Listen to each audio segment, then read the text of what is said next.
bầm pe con cầm mồm miên con tới bữa đô hụt hiện tới khỏa tới nơi sả nhọt nơi ta sả lạnh rồi phôn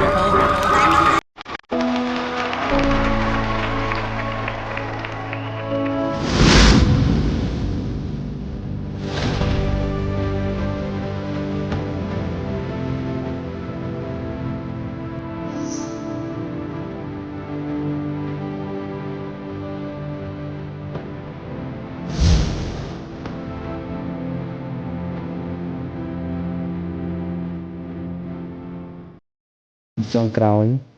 បងមានពាក្យមួយចង់និយាយប្រាប់អូនថាបងស្រឡាញ់អូន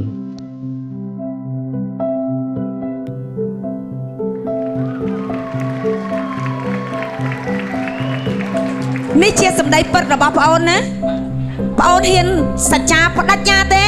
ខ្ញុំផ្ដាច់ញាខ្ញុំស្រឡាញ់ប្រពន្ធខ្ញុំអស់មួយជីវិតចា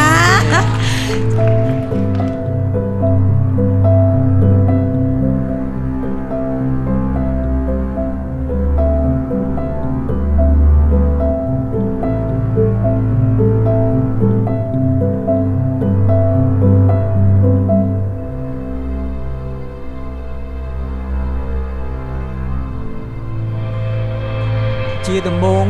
ខ្ញុំតាំងនាមឲ្យឪពុកម្ដាយខាងកូនកំមុំខ្ញុំសូមគោរពឯកឧត្តមលោកជំទាវអ្នកឧកញ៉ាបងប្អូនញាតិមិត្តទាំងអស់ដែលបានមកចូលរួមការកូនស្រីរបស់ខ្ញុំនៅពេលនេះខ្ញុំសូមថ្លែងអំណរគុណយ៉ាងជ្រាលជ្រៅជាទីបំផុត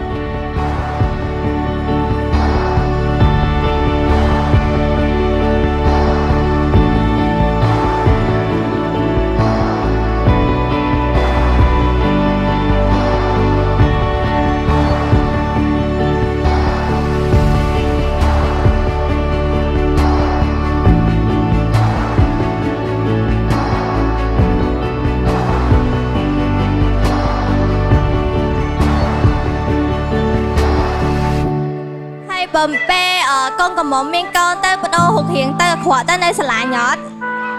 nơi ta sả lạnh rồi phôn